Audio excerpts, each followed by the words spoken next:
Hello, everyone. In today's video, we are going to dive into another fascinating aspect of Japanese culture, the polite language known as Keigo. We'll explore how this integral part of Japanese communication was established during the Edo period, a time of strictly defined social hierarchy and order, beautifully depicted in the series Shogun.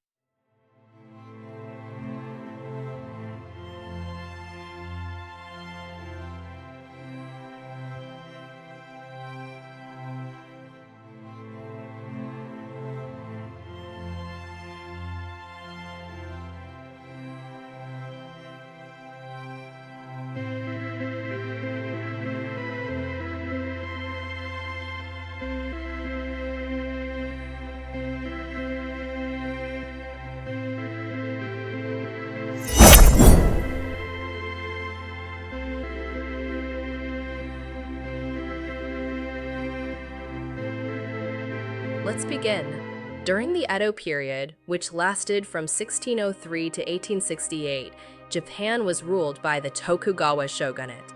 This was a time of relative peace after decades of civil wars, characterized by a highly hierarchical society. The shogun, daimyo, feudal lords, and samurai occupied distinct social positions, while peasants, artisans, and merchants were in lower ranks. This rigid social structure directly influenced how people communicated. Respect for hierarchy was fundamental, and this was reflected in the Japanese language through Keigo. Keigo is the language of politeness in Japanese and can be divided into three categories. 1. Sankigo, honorific language used to show respect to others. 2. Kensango, humble language, used to demonstrate humility when speaking about oneself or one's group. 3. Tainaigo, polite language that adds a level of formality without necessarily altering the relationship of superiority or humility. The consolidation of Keigo during the Edo period. The term samurai comes from the classical verb habaru, meaning to serve. The samurai were essentially those who served their feudal lords and the shogun. During the Edo period, relative peace brought about a significant shift in the role of the samurai, who began taking on administrative and bureaucratic functions as there were no more wars to fight.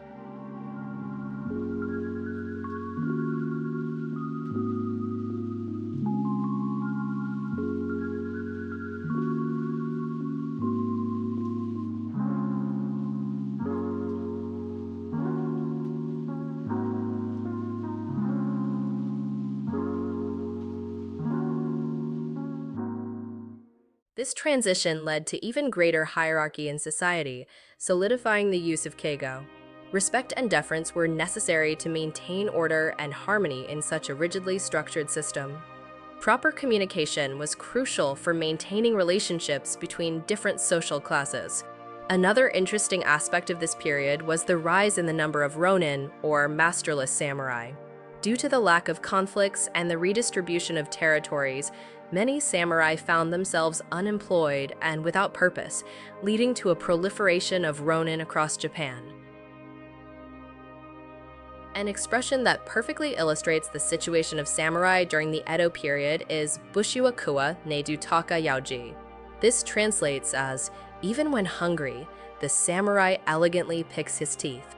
It symbolizes the dignity and honor that samurai sought to maintain, even in the face of economic hardship. This ideal of honor and appearance contributed to the development and preservation of polite and respectful language. The consolidation of Keigo during the Edo period, therefore, reflects not only the need to respect hierarchies, but also the samurai's effort to maintain their honor and dignity in times of peace. This formalized use of Keigo helped preserve Japan's social structure and culture during feudal times. Let's take a look at some common Keigo expressions that are still used today. Itsumo osawani natte oromaso, an expression of gratitude used to show appreciation for continuous care or favors. Yoroshi ku onegai shimasu, used to request a favor or to thank someone in advance for their cooperation. Goku ro sama deso, used to thank someone for their efforts, particularly in workplace contexts, often from superiors to subordinates.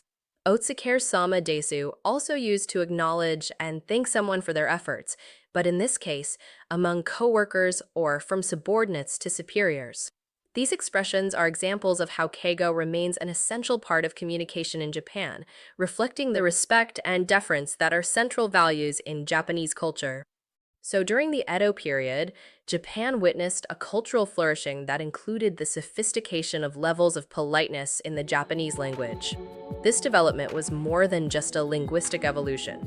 It was also a refinement of how the Japanese communicated with one another, incorporating nuances that went beyond words.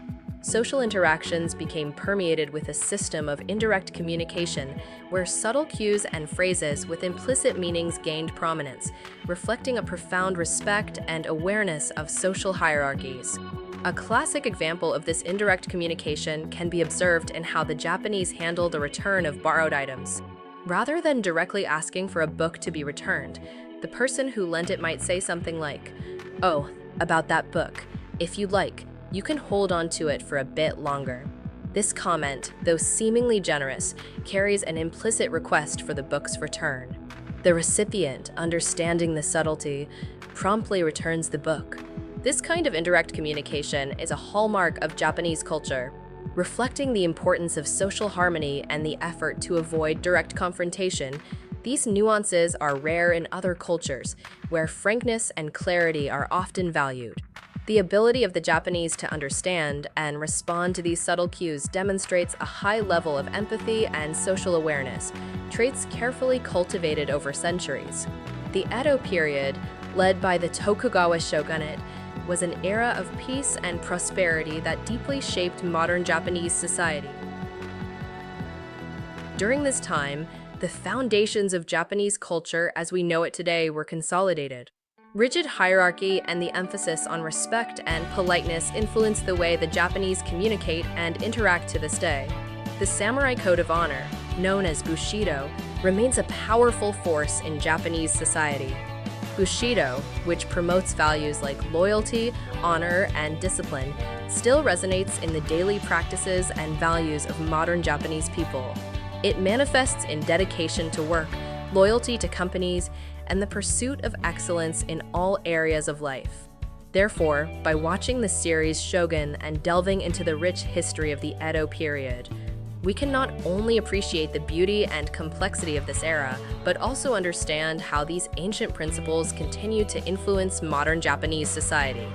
I hope this video has provided you with a different perspective on Japanese culture and the enduring legacy of the shogunate. See you next time.